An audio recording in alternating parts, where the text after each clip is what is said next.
Hey, real estate rock stars. This is Aaron Amuchastegui. And a little reminder, if my voice is a surprise to you, that probably means you've joined our podcast as a listener in just the last 12 months or so. And you've been listening to my good friend Shelby as she had the reins and she helped take over the podcast for me for the last year and a half while I had a whole bunch of stuff going on. But Shelby is now back as an active agent. She's no longer podcasting anymore. And I am back and I am here running today's interview. I'm really excited for you guys to hear this next one. So I interviewed Travis Halverson. And if you are an agent that does not have a database, does not have a CRM, does not have a way of following up with past clients, then this podcast is going to be for you. I meet so many agents that they get their volume from like buying leads and converting deals, or they do it from Facebook, they do it from Instagram, but they also have a whole bunch of leads that they've never really captured. Or they sold somebody a house, 3 or 4 years ago, and they've never followed back up to see how they can help them again. So right now the market is tougher. And if you want a chance to figure out where are you leaving money on the table, then this is the podcast you want to listen to. So here's this episode of the Real Estate Rockstars with me and Travis Halverson.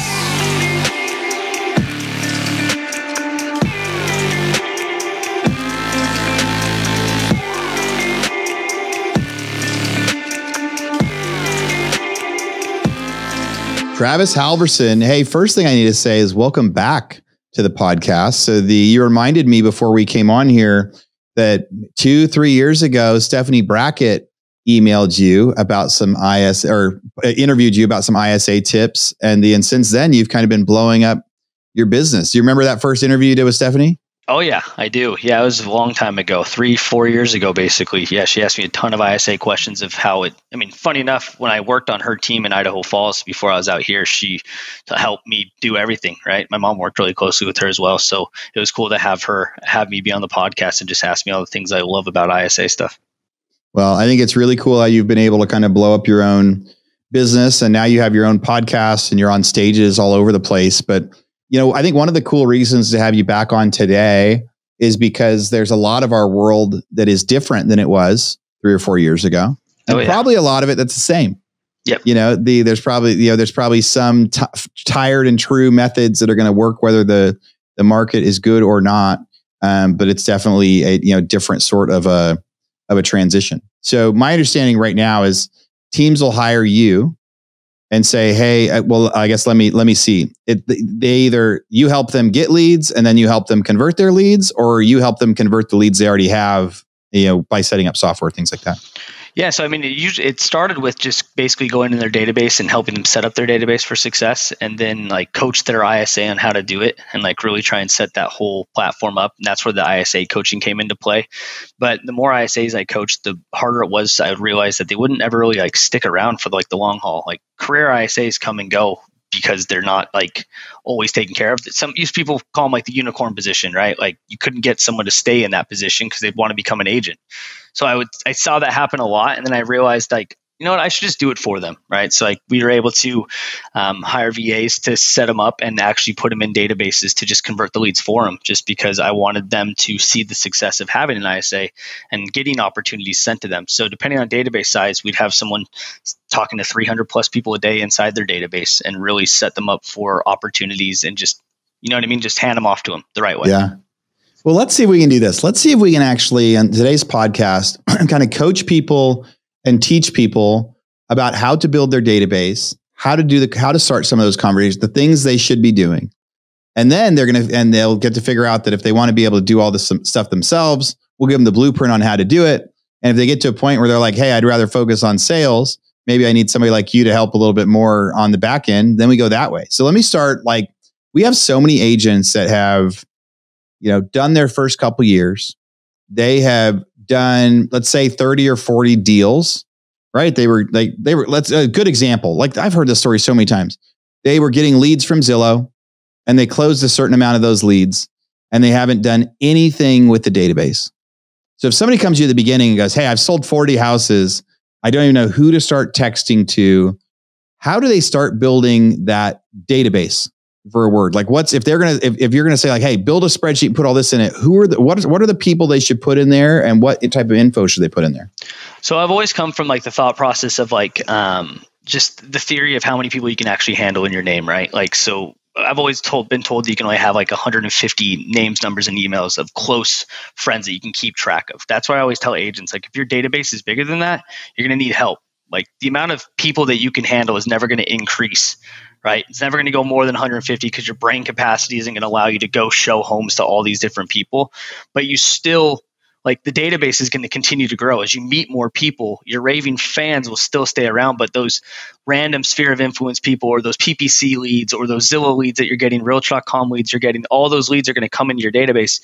You still need to have a plan for all of them. Like, every lead needs a next step action. So really, like, write down on a piece of paper or just put on a whiteboard of your closest people that you're going to convert. Then start working your way backwards from the people that you don't even know anymore, right? Like the names that you look at, and if you can't place them in the first 20 seconds, just place them over on the side, right? You're just segmenting your database. And that's what I always tell people to do first. Is segmentation is going to be key, because you're going to have these different buckets of people that are hot, warm, cold, nurture, watch, all the way back until you're going to figure out how to really target them with specific campaigns and work those leads. But I've always come from the thought of like, hey, let's do last visit, new to old, especially with inside of our CRMs we use, setting that up and seeing who's actually coming back to your website as opposed to the people that haven't come back in years. Start seeing those people and work those leads, and then target the people that have never been back to your website and start sending them your link again to get them back to your website, right? Everybody's going to buy a house sooner or later. You just have to find out when they're going to do it. Yeah. All right. So if I was going to start saying like, hey, set up a database and segment, one of my first thoughts is like, in a spreadsheet, write down name, email, phone number of everybody that has been a client that I did a deal with. Right. And they would get assigned this bucket of like past clients. Right. So like anybody that I closed a deal with, and maybe you have a segment for I helped them buy a house or I helped them sell a house, and they're in there. And then I would have a segment for like every lead that ever came in. And so for agents that never tracked anything, this may be kind of challenging, right? Like, let's say you got Zillow leads sent you a certain way, or YLOPO, anything, right? Like going into your email and like searching Zillow lead or whatever pops it up, and then start putting it in there and like, hey, this was a lead that never went anywhere. And I would probably tag those like cold leads or historical leads or stale. All right. So stale. So like these people are like, at one time they wanted me to help them buy or sell a house. Maybe they've already bought one and they're not back in the business, but this was somebody that was a client that I essentially have permission to have their contact info. And then, but you also mentioned now like anybody that I might be able to sell to. So some people are like, hey, all the people that follow me on Facebook or all the people that follow me on Instagram, you try to figure out how to grab them and put them into your spreadsheet somewhere and tag them the same way. Yeah. I mean, in my opinion, vendors, lenders, anybody, like, you know what I mean? Like any name, number, and email is going to buy or sell real estate at some point in time, or at least try or attempt, right? The people that are actually going to do it are going to do it. You just have to really find out when they're going to do it. Like everybody's going to have a time frame, whether it's today, tomorrow, 30 years from now. You just need to place them in their specific bucket and have your follow-up cadence for that bucket, right? So anybody you know is going to do it. That's why I always tell people, don't just look at your small little bucket. Look at your entire database. Like, oh, I have these leads in my name. It's like, no, you have 40,000 leads in your database. That's 40,000 potential opportunities. Then times that by 150, because every single one of those 40,000 people knows an additional 150 people that you could potentially get their information from if you work it the right way, right? So your database is hundreds of thousands of people. Like, you got to look at it that way. And it's just a different mindset to have. All right. So I like that. So my stuff was almost like simple. Now you're like, put in all your family members. Now you like put all your friends in there. Put in like anyone you've ever worked with in the past, like previous coworkers from your job 4 years ago, people you went to college with. You're essentially like going to think into categories. How do I know people? People at church, whatever. People I play fantasy football with. Anybody you know, you start to throw them in there. So this thing starts to grow. And so you spend some time to go like, anyone I've ever met at all, I put them in here. I categorize them. They are now people I know that know me. They would at least recognize my name, or if they saw my picture, they'd recognize me. Yep. The agent that does that is going to absolutely crush it and just kill it, because they're not afraid of being like a secret agent. Like, they're not afraid of showing people, hey, I am in the business doing this and helping other people. Those agents are going to crush it. The people that are afraid of like, oh, I don't want to call my sphere. I don't want to talk to my cousin about real estate. It's like, well, your cousin just sold or bought without you, and now how do you feel? It only takes 1 or 2 sphere deals that you lose for you to actually really change your mindset on your sphere of influence. Yeah, exactly. I've had a bunch where, I mean, it happens all the time, Like my brother, we're on a text group with my cousin, and he says like, "Hey, I think my real estate agent's messing up because he's doing this." And my brother's first text was like, "Why am I not your agent?" Exactly. Right? Like and it's like, oh yeah. Oh yeah. Like I forgot that the guy that I text with every day on this chat also could have been my agent that I could have hired in this case. And so, yeah, you lose one of those and you're like, why didn't I have family on my CRM? Right? Most people are like, I'm not going to put family on my CRM, but you're like, no, why didn't I have them? All right. So step one is you build the biggest list possible. Then you mentioned if you know 40,000 people, you really know 1 million people because they all know somebody.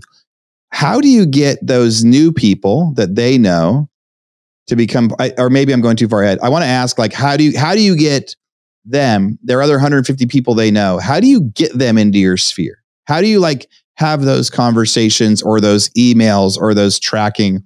You're like, all right, this is how many people I know, but if every one of them could send me one person, I'd be, in great shape.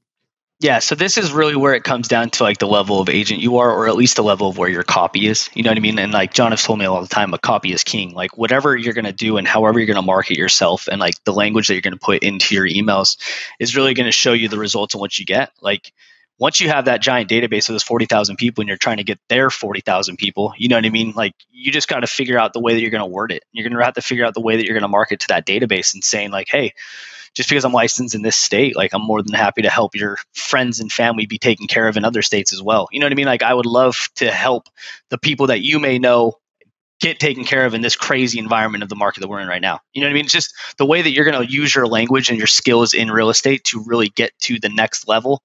Like someone's going to tell you I'm not interested right now. Hey, I know you're not interested, but I can promise you, you know someone who is interested, and I'd be more than happy to take care of them just as the same way I would take care of you. You know what I mean? Like I have that conversation all the time on the phone with people when, oh, I called 30 people today and nobody talked to me. It's like, oh, you connected with 30 people, but you only got 5 of them to stay 2 minutes or more. Okay.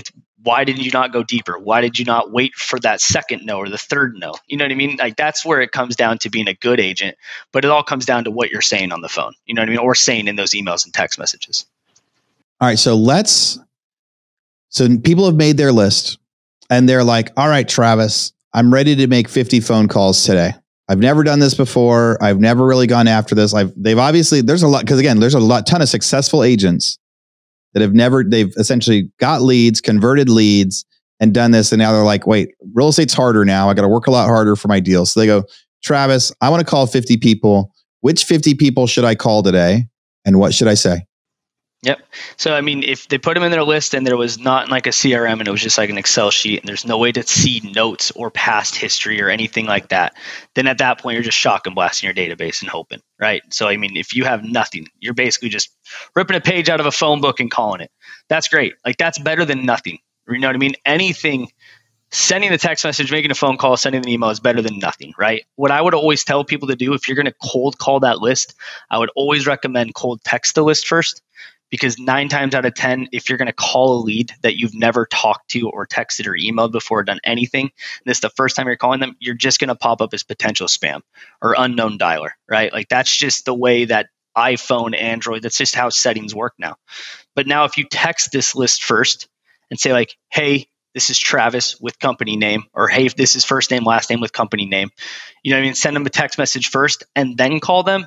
There's a very good chance it's not going to be just potential spam or unknown dialer. It's going to pop up with maybe Travis Halverson, right? Like now their phone recognizes you as a real person, whether or not that they text you back or not. But the fact that they opened up your phone and your text message and saw it and read it and ignored it, now you call them. Now you're going to get past their level of security because you opened that text message from them. You know what I mean? So like that's just a tip and trick that people don't realize. So if you're just going to cold call a list, always text first. And if the people reply text, great. That might be their love language. You could probably set up an opportunity for yourself just through text because that's how a lot of people want to talk nowadays. You know what I mean? There's like a 4% to 5% answer rate on cold calls. You know what I mean? On the deep. Oh, yeah. I'll text people all day long. Yeah. So that's great advice. All right. So somebody says, I want to call 50 people, and you go, stop. Before you call them, you need to text them. What tool are you using for texting? We use like right now we'll use Texting Betty. It's a third-party integration inside of FUB, just because it goes directly with Twilio. And a lot of the CRMs have a lot of like stops on their CRM. So it's like if you get a certain amount of opt-outs, they like don't let you send any more text messages for a certain amount of time or whatever. But going directly through Twilio has always just been been the key thing for me, just because like if I get an opt-out, I get an opt-out. But sending out text messages in masses can be good, but at the same time, it's just going to be detrimental towards your database. I would just recommend coming up with a really good text and email template and just send it out through your list first, especially in FUB. Like, you know what I mean? Just send it out through the list and then go back up to the top and call the people that didn't respond to your text message. So right now you're using Follow Up Boss, and you said Texting Betty is the integration. The our PropHawk software that we have does something similar. I mean, it's been built for people to essentially say like, hey, do you want to sell me your house type thing for investors? But it's a customizable texting. So I like that. So whether they're doing it from their phone or using Google Voice or you're using Follow Up Boss, and you're like blasting a text out, and it's written. It says, "Hi, I'm Travis Halverson. I was wondering. I'm Travis Halverson. Was wondering if you might want to chat about your real estate needs or something like that." Or what are you even saying on that? Or are you saying like, "Hey, I'm going to call you later"? So yeah, I mean, that's a lot of the times what we'll do. And this is where some people will say like, hey, like, do you really say that every time? But like, if it's a cold list, I usually say like, hey, just wanted to confirm, is this still Aaron? You know what I mean? Is this still contact first name? Right? Because 9 times out of 10, I'm either going to get a yes, a no, or a who is this? Like, I'm going to get a response, like a 90% response of something, good, bad, or ugly. Hey, is this still Aaron's phone number? Yeah, is this still Aaron's phone number? Because it could be years since I've ever texted that person. You know what I mean? Like, who knows how long? And people change their phone numbers all the time now. And now it's coming from a new phone number, right? Because if you text with Follow Up Boss or any other ones, it's not through the cell phone number they might have in their phone. Now this is a new one. Exactly. And that's just an easy way to really get something. Because the thing is like if you get ignored or if the lead's unresponsive, they don't reply to you, you can't overcome an objection if they don't give you one. If you don't get anything back, you can't just overcome something, right? But if you get a no, you can overcome that. If you get a who is this, you can overcome that. If you get a yes, you can go deeper with that. You know what I mean? So like every single reply you'll have an option for. So like if I needed a list of 150 people or 100 people and I send that text message, hey, is this still Aaron? You know what I mean? And I get yes, no, who is this? I now have 3 separate buckets. I have 3 yes. I have a yes bucket, a no bucket, and a who is this bucket.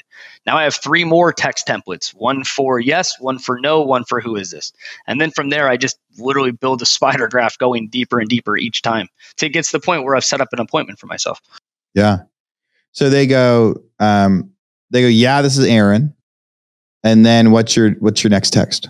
I usually say, hey, Aaron, this is Travis. I just saw that you were checking out homes in here in our area, because 9 times out of 10, they are looking at homes or they're getting something, whether it's from Zillow, Realtor, or like one of the big portals. You know what I mean? So I just say, hey, this is Travis. I'm here in the area. I know you were checking out homes that we're sending over to you. Just wanted to make sure you were just like interested in seeing some of these, or you're just playing around looking for fun. You know what I mean? I asked them a question if they were trying to do something serious or if they were just messing around, right? Or what we'll do is if they say yes, sometimes we'll say, hey, are you still looking for a home in this area? I know a while back you were kind of interested, or has that been placed on the back burner? I give them kind of an easy out, so then I can really like still overcome the objections. A simple yes, no is what I'm trying to get from them, so I can go deeper every time. The more I get them to reply, the easier it is for me to overcome.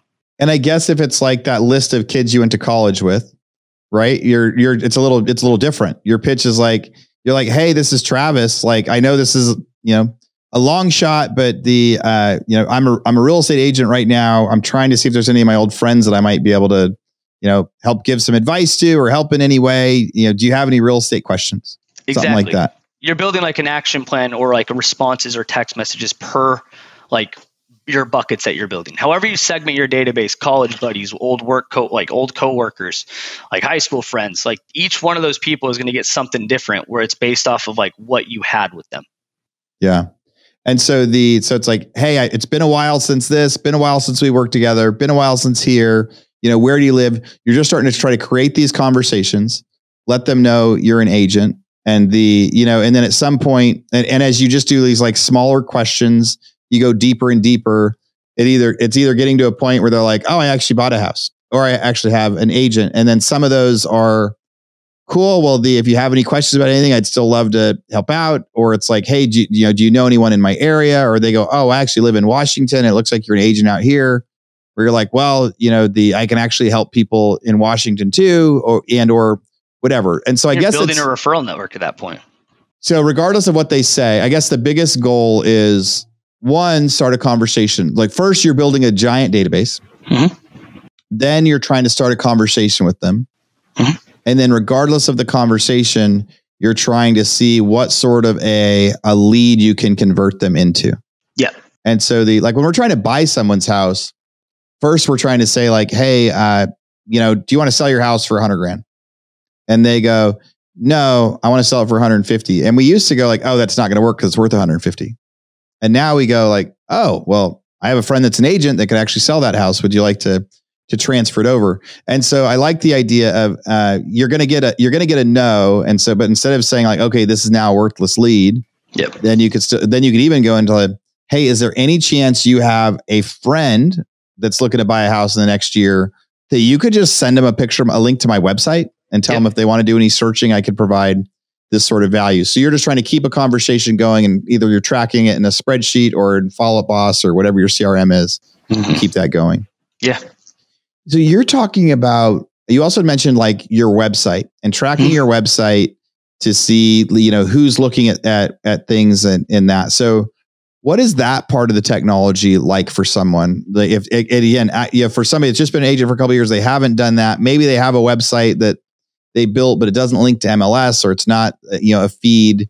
An IDX feed. Yeah, an IDX. Like, what should they create first? Where should they go to do that? And then is that something where the conversation says, hey, if you're interested in looking at homes, go to my website here and you can, search for free or something?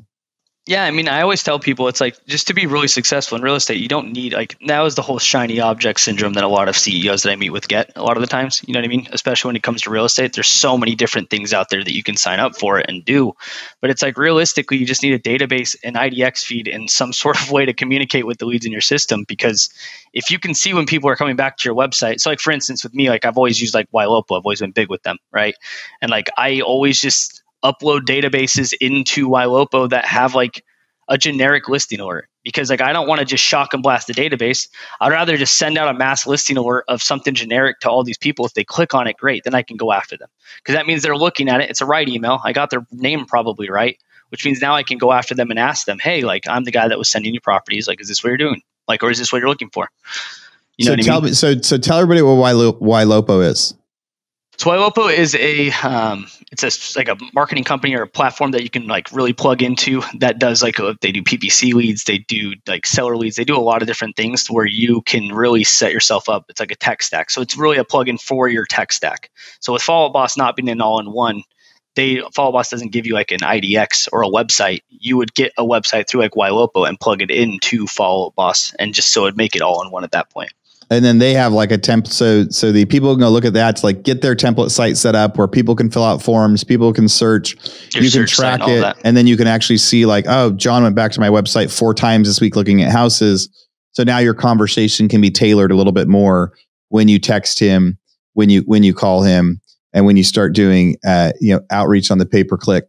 So you've got, first you're building up your list. So you have people to reach out to. And those conversations aren't as scientific as you would think. It's just about having a conversation, short questions, and then keeping the conversation going so you can get them into another bucket. Because then every once in a while they will say, I am interested in a home or not. Or if it's really early and it's one of those kids from college, you're like, hey, would you mind checking out my website and giving me any advice? I just got it set up, and you can search for homes on there, something like that. So now you have these new ways to track and do outreach. So right now, what are your clients having the most success with? Meaning pay-per-click, like leads coming in, their old database. What sort of stuff is searching like for a newer agent that's like, or really for an agent whose volume has been cut in half or down by like 3/4? Like what do you think where should they go first? So in my opinion, I mean, I've always been huge with PPC leads, just because to me, PPC leads are the easiest leads to convert. But the thing is like, it is a long game. You know what I mean? It's something you would need to start now, right? A lot of people will talk about how long PPC leads last or how long those go. But the thing is, if you talk to someone and the first thing they say to you is just looking, that's 9 times out of 10 what a PPC lead is. They're registering just because they're looking, right? They had a chance to go to any other big national portal, but they just clicked on your website, saw it, signed up, great. They clicked on your ad and that's where it's at.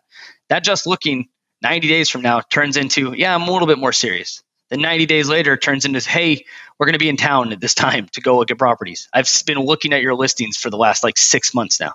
You know what I mean? So all of that stuff converts. And in my opinion, I'd much rather talk to one of those leads that's been on my website for 6+ months, as opposed to a lead that came in and says, hey, I want to go see 123 Main Street. So then you go show them 123 Main Street and then you never see them again or hear from them again because you were just a glorified door opener at that point, right? It happens all the time. I'd rather talk to someone that I nurtured for a long time because that just makes it that much hotter of a lead.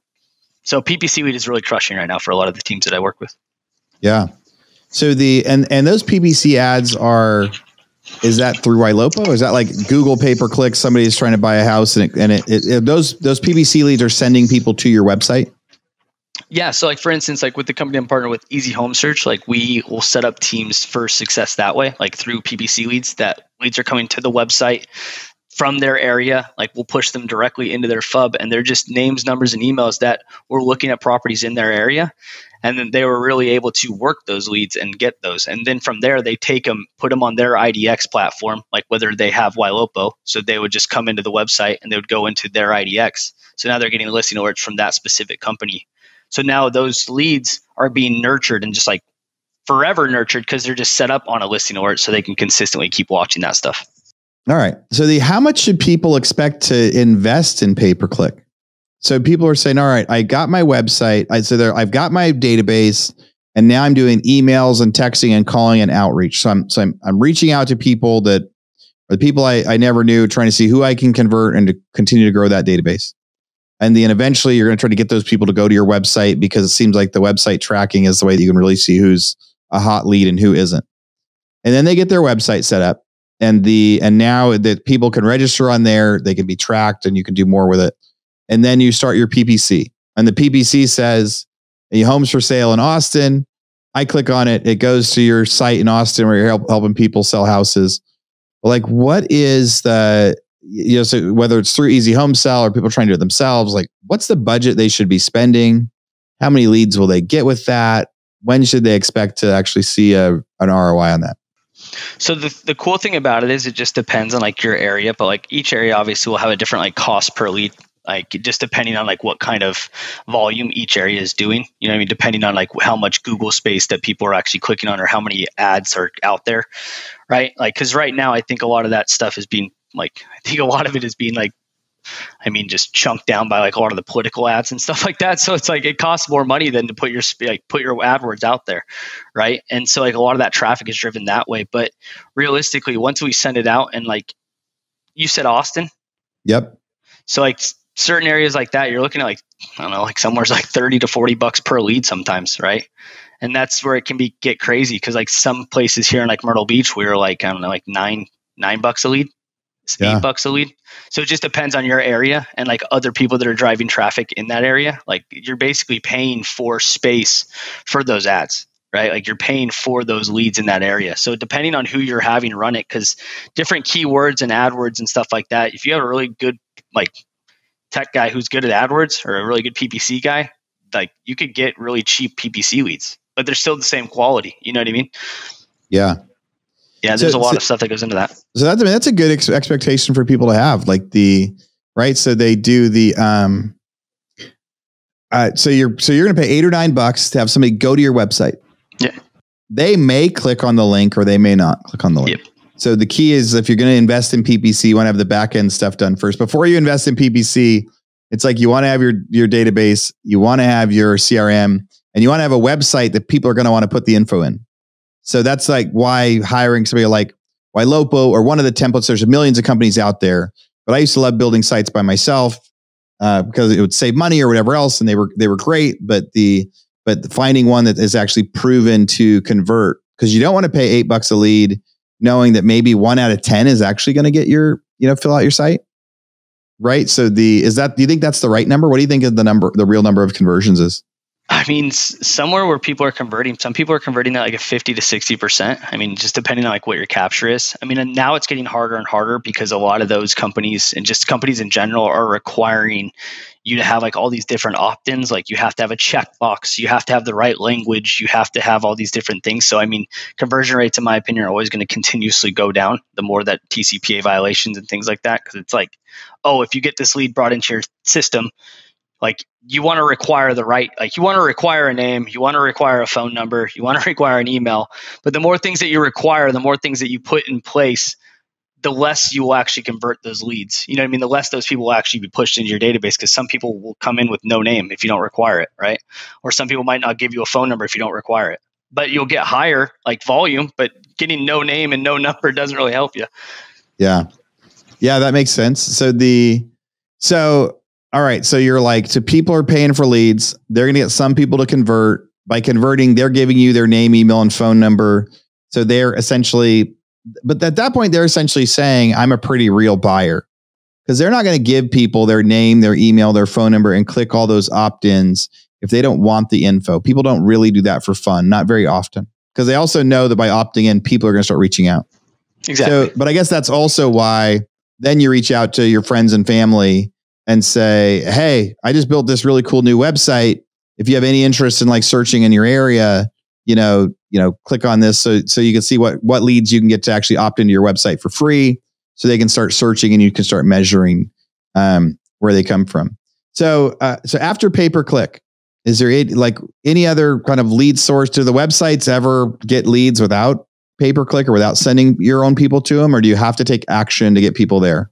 A lot of the times, I mean, 90% of the time, you're going to have to take action to get people there, especially if they don't know where it's at, or if you're not running ads that are in front of them. Like a lot of people run like those dynamic ads where people will be able to like come in it through like Facebook. You know what I mean? Like some people run ads on Facebook, those different areas, but even Facebook's getting harder and harder to run ads too. The game is just realistically changing a lot of the times. You know what I mean? So if you don't have someone that's doing this stuff for you, or if it's not something that you're dedicating your full time to, like you're just going to get, you know what I mean? You're just going to get lost in all the different changes that happen in the industry, just in general. Yeah. So how long do you think it's, and I think we've kind of touched on this at the beginning. So a lead comes in, they hit our site, how long is it taking to convert today? So in my opinion, and not in my opinion, actually, my opinion, it should convert tomorrow, but the actual numbers and statistics. So after, I think it was like the last 4 years of me just converting PPC leads and only PPC leads, I converted about an average 100 to 110 a year as an ISA.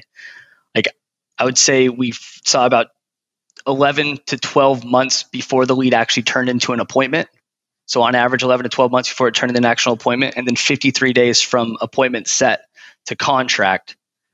That was how long that lead life was. So like basically the way you look at it, you look at like 14 months before that lead ever turned into money for you. Yeah. Yeah. It's just PPC. So as soon as somebody registers on your site, they start looking for houses. Do you have like automatic emails and texts that go out from the Inside Follow-Up Boss? And what should those be? Like as soon as somebody hits your site, what should if somebody's trying to set this up themselves, how often should they send stuff? What should their first 4 or 5 emails be? What's the cadence? Like if they want to set it up, how would they do it? So what we would always say is set up like a 10 days of pain, 10 days of gain, whatever you want to call it. And then have it set up for a call, a text, and an email every day for 10 days straight. Usually we get a big response on like day 7 after that many attempts. It usually takes about 26 attempts before you get someone to pick up the phone, especially with PPC leads. But after that, I mean, after the first 10 days, you don't want to move them from 10 days of pain to like another 10 days of pain. Then you're just on 20 days of pain. So a lot of the times what you're going to want to do is just make sure that you have some sort of campaign to fire off 30 days later. So you're still keeping them in mind, but still you did a lot of work up front and then kind of giving them some room to breathe, just because lead exhaustion is real, right? Like you'll the more deeper you go without going 10 days straight, like that's a lot in itself. Like that's where you're going to get a mass majority of your stops or your opt-outs. But if you're good with it, and if you're good with your language, and you're good with just trying to be not so high pressure, but you're just going at it in a very like good manner, right? You can get pretty good responses in the first couple of days where you can now categorize them or segment them into like a nurture bucket or a cold bucket. So then you can reach out and you're getting permission to reach out 90 days later, 30 days later, 60 days later, right? But if you're so upfront in those first 10 days and you're asking crazy questions that are just really like, hey, I'm calling you, why aren't you picking up your phone? Stuff like that, then you're going to get a lot of opt-outs that way. So it just depends. But in my opinion, 10 days of pain is the best thing you can possibly do for your database. And 10 days of pain and the example of doing it right. Like, tell me one of those emails or one of those text messages. Yeah, I can pull up one. I just sent this over. Just because when a lot of the times people will sign up on the database, so 10 days of pain right here. It's like our first text message that we usually send out is going to be like, hey, contact first name. This is Travis with company name. I just sent you listings since you reached out. But the list is broad for now. Did you have any questions for me? I'll be here to move at your speed. Would you like me to call or would you prefer text for now? You know what I mean? I'm asking them how they prefer to communicate, right? They signed up on my website, which means they're automatically going to start getting listings. But I want to know if they would rather talk on the phone or if they'd rather text or email, right? Like every lead has their own like quote unquote love language, whether it's call, text, or email. So they get to decide, and I'm not going to be that person that's going to pressure them. However, if they don't reply to that text message, they're getting a phone call. So it's either way, but cool. So it starts really soft and it's like, hey, saw you did this. I want to be able to help you out. Do you prefer email, text, or phone call? Yep. And if they reply to that, you're going to do whatever they say. And if they don't reply to that, then you're going to call them and you're going to have the same conversation. And if they don't reply to your phone call, I'm guessing you send them an email and say, hey, I tried to call you. I tried to text you. I was going to ask you what your preferred preference is. I'm guessing it must be email because you didn't answer the other ones. And what can I help you with? Yep. And the cool thing with voicemail nowadays is voicemails now are just glorified text messages. I don't even know the last time I listened to a voicemail. I just look at my voicemail and then look at the transcription of it, which is just a text message. So a lot of the times I'll just leave a voicemail and not say like my company name or anything like that. I just say, hey, it's Travis. I just thought I'd give you a call. Give me a call back when you have a chance. Because that right there is a text message from them. You know what I mean? Like that's a lot of time people will just look at that. That's kind of brilliant. Like it just going like, hey, this is Travis. I have giving them a hook. That makes a lot of sense.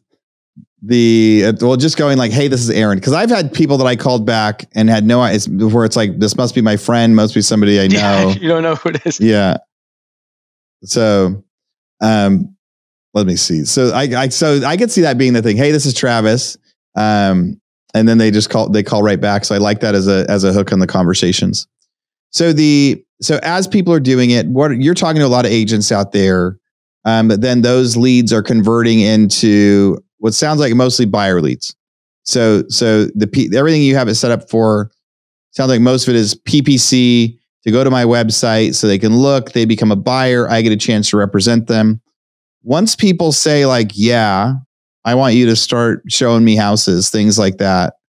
Have you had any conversations with your agents right now about what challenges are they facing at that point? Is it easy for them to get buyers to then sign agreements? Is that outside your expertise? And then and at that point they're learning like I guess when does your knowledge stop in the process and convert to someone else's, or what have you seen from that level?